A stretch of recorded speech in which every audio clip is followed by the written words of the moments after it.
नमस्कार दोस्तों, पढ़ाकू एजुटेक के YouTube चैनल पर आपका हार्दिक स्वागत है। आज हम यहाँ पर सूचना सहायक की शैक्षणिक योग्यता के संबंध में बात करने वाले हैं। इसके लिए सरकार के द्वारा विभिन्न एजुकेशनल क्वालिफिकेशंस निर्धारित की गई है। यदि आप वह सारी शैक्षणिक योग्यताएं पूर्ण करते हैं तो आप इस एग्जाम को देने के लिए एलिजिबल हैं। आइए उन क्वालिफिकेशंस के बारे में बात करते हैं।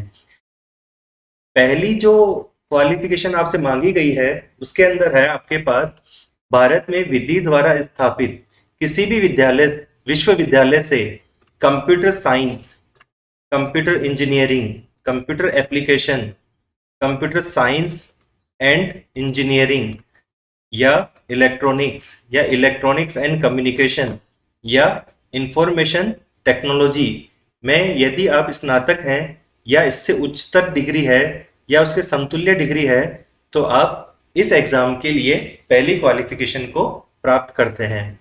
इसी के साथ यदि आपके पास यह मौजूद नहीं है तो इसके ऑप्शन में जो दूसरी क्वालिफिकेशन दी गई है वह है सरकार द्वारा मान्यता प्राप्त किसी पॉलिटिकल संस्था से कंप्यूटर एप्लीकेशन में पोस्ट पॉलिटेक्निकल डिप्लोमा या कंप्यूटर विज्ञान और अभियांत्रिकी या कंप्यूटर एप्लीकेशन या सूचना प्रौद्योगिकी में 3 वर्षीय डिप्लोमा या उसके समतुल्य हो तो भी आप इस भर्ती के लिए एलिजिबल हैं।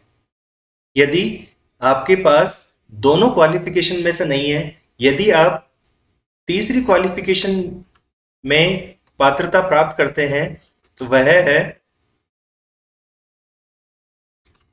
भारत में विधि द्वारा स्थापित विश्वविद्यालय से स्नातक, साथ में विधि द्वारा स्थापित विश्वविद्यालय से या सरकार द्वारा मान्यता प्राप्त किसी संस्था से कंप्यूटर साइंस, कंप्यूटर एप्लीकेशन या सूचना प्रौद्योगिकी में डिप्लोमा या उसके समतुल्य हो तो भी आप इसकी मिनिमम क्वालिफिकेशन को प्राप्त करते हैं। इसके अतिरिक्त यदि आपके पास जिन 3 क्वालिफिकेशन की अपन ने बात की है वह तीनों में से कोई भी नहीं है, लेकिन अगर आप उन तीनों के अतिरिक्त इस कैटेगरी के अंदर आते हैं तो भी आप इस एग्जाम के लिए एलिजिबल हैं। इसके अकॉर्डिंग विधि द्वारा स्थापित किसी विश्वविद्यालय से स्नातक, साथ में इलेक्ट्रॉनिक्स विभाग भारत सरकार के द्वारा राष्ट्रीय इलेक्ट्रॉनिकी एवं सूचना प्रौद्योगिकी संस्थान डोएक द्वारा संचालित ऑल या उच्चतर लेवल प्रमाण पत्र है तो भी आप इस एग्जाम के लिए एलिजिबल हैं।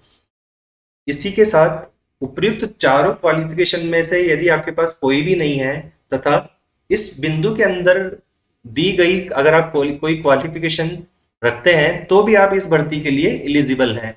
इस पॉइंट के अनुसार भारत सरकार द्वारा स्थापित किसी भी विश्वविद्यालय से स्नातक, साथ में व्यावसायिक प्रशिक्षण स्कीम की राष्ट्रीय या राज्य परिषद के अधीन आयोजित कंप्यूटर ऑपरेटर एवं प्रोग्रामिंग सहायक, डाटा प्रिपरेशन और कंप्यूटर सॉफ्टवेयर प्रमाण पत्र है तो भी आप इस एग्जाम के लिए मिनिमम क्वालिफिकेशन को प्राप्त करते हैं। अभी तक हमने जो जितनी भी क्वालिफिकेशन डिस्कस की है इसके अंदर से कोई भी एक भी अगर आपके पास है तो आप इसकी मिनिमम क्वालिफिकेशन को प्राप्त करते हैं। इन सभी क्वालिफिकेशन के साथ में आपके पास हिंदी और अंग्रेजी में दोनों में 20 शब्द प्रति मिनट टंकण की गति आपके पास जरूर होनी चाहिए। साथ में देवनागरी लिपि में लिखी हिंदी में कार्य करने का ज्ञान एवं राजस्थान की संस्कृति का ज्ञान आपके पास होना आवश्यक है। इस प्रकार यदि आप पहले बिंदु के अंदर डिस्कस की गई किसी भी क्वालिफिकेशन को प्राप्त करते हैं तथा इन सेकंड नंबर और थर्ड नंबर की क्वालिफिकेशन को प्राप्त करते हैं तो आप सूचना सहायक की शैक्षणिक योग्यता को पूर्ण करते हैं। अगर आपके पास ये तीनों बिंदुओं की शैक्षणिक योग्यताएं हैं तो आप इस एग्जाम के लिए पूर्णतया एलिजिबल हैं। इसी प्रकार की और अपडेट्स को प्राप्त करने के लिए हमारे YouTube चैनल को सब्सक्राइब कीजिए तथा लाइक कीजिए। धन्यवाद।